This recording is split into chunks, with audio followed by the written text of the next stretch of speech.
Hello everyone. स्वागत है एक बार फिर से आप सभी का हमारे यूट्यूब चैनल पे। और डेली वोकेबलरी सीरीज में आज हमारा 26वां दिन है। 25 दिन हम लोग कंप्लीट कर चुके हैं। 25 वीडियो प्लेलिस्ट में ऑलरेडी अपलोडेड है, तो अगर आप देखना चाहते हैं तो चैनल पे विजिट करके देख सकते हैं। और अगर आप इस चैनल पे नए हैं तो प्लीज़ चैनल को सब्सक्राइब कर लीजिए। इस चैनल पे आपको इंग्लिश वोकेबलरी और एसएससी एग्जाम्स में जो भी प्रश्न पूछे जाते हैं उससे संबंधित वीडियो आपको मिलेंगे। GK GS concept, maths concept, solutions, reasoning के कंसेप्ट और सॉल्यूशंस, और भी बहुत सारे न्यूज़ अपडेट्स जो एसएससी के द्वारा समय समय पर रिलीज किए जाते हैं वो भी अपडेट्स आपको दिए जाएंगे। तो आज के वीडियो शुरू करते हैं। हमारा 26वां दिन है। पहला वर्ड है हमारा कमोडिटी, CONNODITY। कमोडिटी का मतलब होता है वस्तु। बाजार में जो है वस्तु को कमोडिटी नाम दिया जाता है। जैसे जिस चीज का भी व्यापार होता है, ट्रेड होता है, खरीद बिक्री होता है, उसे कमोडिटी नाम दिया जाता है। जैसे सोना, चांदी, तांबा, खाने पीने की जो भी चीजें हैं, जो ट्रेड होती है, जिसका व्यापार होता है, तो ये कॉमर्शियल शब्द है। ट्रेड, कमोडिटी का मतलब वस्तु, माल, यानी गुड्स। गुड्स का मतलब होता है वस्तु। और जब गुड्स में ट्रेन लगा देते हैं तो गुड्स ट्रेन हो जाता है माल गाड़ी। जो गाड़ी माल लेकर जाती है एक जगह से दूसरी जगह, उसे गुड्स ट्रेन कहते हैं। नंबर 2 शब्द है फेडरल। फेडरल का मतलब होता है संघीय। जैसे संघीय, फेडरल मतलब होता है संघीय, और ये जो है शासन से संबंधित है। शासन से संबंधित।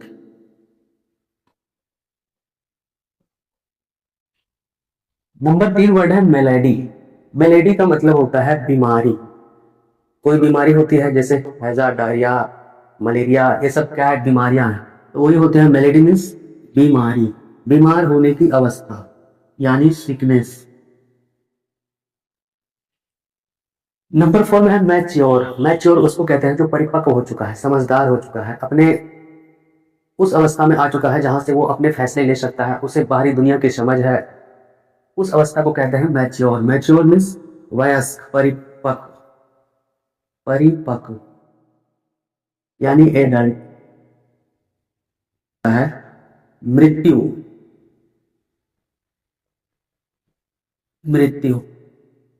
अब इसमें जो है मोर्टेलिटी रेट लगा देते हैं, तो मोर्टेलिटी रेट मतलब हो जाता है मृत्यु की दर। तो यहाँ पे मोर्टेलिटी मीन्स मृत्यु, डेथ। नंबर 6 में है म्युनिसिपल। म्युनिसिपालिटी होती है नगर पालिका, और ये वही है म्युनिसिपल। म्युनिसिपल मतलब नगर पालिका। ये जो है सिटी गवर्नमेंट होती है, किसी टाउन या सिटी को गवर्न करती है, तो यहाँ पे लिख देते हैं सिटी गवर्नमेंट। नंबर 7 में है पोस्टीरिटी। पोस्ट का मतलब होता है बाद में आने वाला, और पोस्टीरिटी शब्द का अर्थ होता है जो जनरेशन बाद में आने वाली है, अभी आने वाली जनरेशन, भावी पीढ़ी। इसका हिंदी होता है भावी पीढ़ी, upcoming generation. Upcoming generation.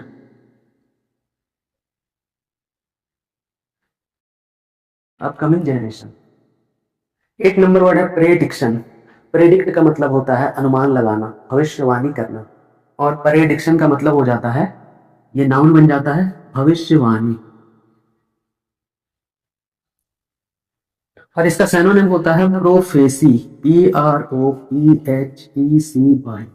Prophecy का मतलब भी होता है भविष्यवाणी। प्रो मीन्स भी होता है आगे का, और प्रोफेसी का मतलब हो जाता है आगे क्या होने वाला है ये बताना, यानी भविष्यवाणी। ये दोनों नाउन ही है।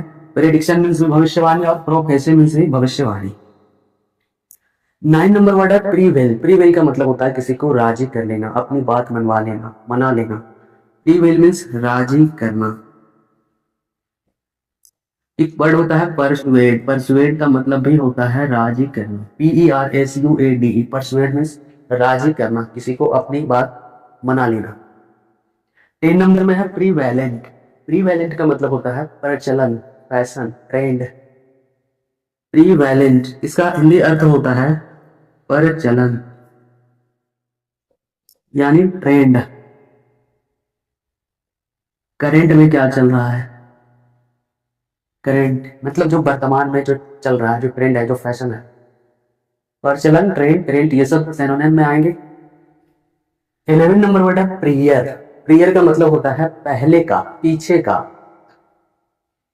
पूर्व का, शुद्ध हिंदी में पूर्व का, यानी प्रीवियस। प्रीवियस पिछला, प्रीवियस मीन्स पिछला होता है। 12 नंबर है प्रोविंशियल। प्रोविंस मतलब होता है क्षेत्र, प्रांत, और प्रोविंशियल बन गया एडजेक्टिव, तो इसका भी अर्थ हो गया क्षेत्रीय, स्थानीय, यानी लोकल। और एक अच्छा वर्ड होता है इसके लिए नेटिव, NATIVE। नेटिव का मतलब क्षेत्रीय, स्थानीय, प्रांतीय।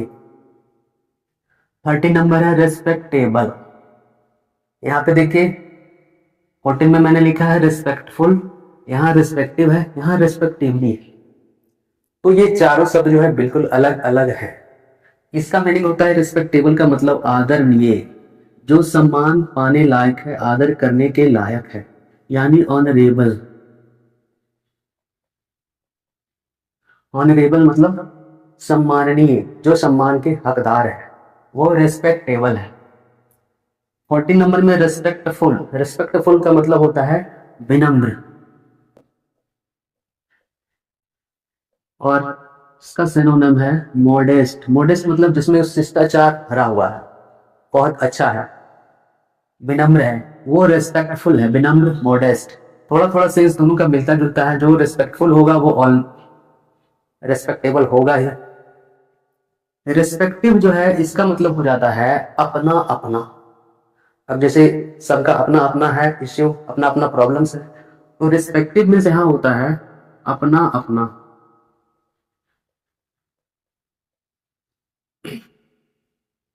या एक मीनिंग और होता है खास।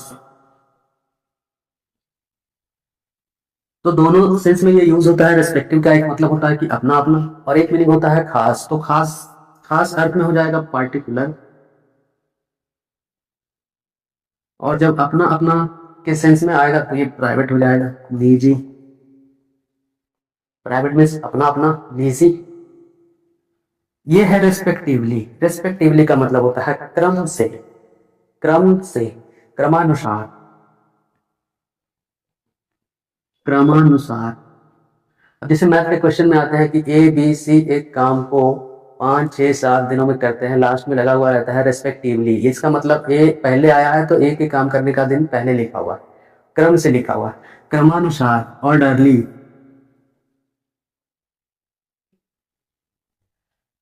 17 नंबर है सिग्निफिकेंट। सिग्निफिकेंट का मतलब होता है जो महत्वपूर्ण है, इंपॉर्टेंट है, उसको सिग्निफिकेंट कहते हैं। महत्वपूर्ण, इम्पोर्टेंट, इसेंशियल। इसेंशियल का मतलब होता है आवश्यक, तो सिनोनिम में आएंगे सब। सिग्निफिकेंट मीन्स महत्वपूर्ण जो है, जो इंपॉर्टेंट, इसेंशियल। अस्पर्ण का मतलब होता है त्यागना, अस्वीकार कर दें। SPURN, स्पर्ण मीन्स त्यागना, अस्वीकारना। और एक वर्ड होता है रिबफ, REBUFF। सेम मीनिंग होता है इसका भी, त्याग देना, अस्वीकार कर देना। यहाँ पे 2 नए नए शब्द लिखे हैं, आप इसी तरह वो शब्द सीखिए, नए नए शब्द। 19 नंबर वर्ड है सप्लेंट, SUPPLANT। सप्लेंट का मतलब होता है किसी को पद से हटाना, पद से बेदखल करना, मीन्स पद से हटाना। सुपर सीड का भी यही मतलब होता है, SUPERSEDE।